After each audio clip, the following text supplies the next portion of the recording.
Hey everyone, so this is going to be a video on how to replace the knock sensor on a 5th gen Camaro, or pretty much any LS3 should be the same.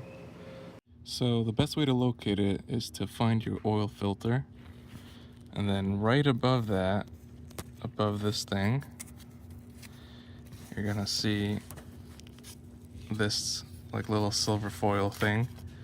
That's going to be covering your knock sensor. So you're just going to peel it back here. You're gonna push it back, it kind of flexes, you flex it back a little bit, and there's gonna be a 13mm bolt right here. You take that out, and then that's the knock sensor.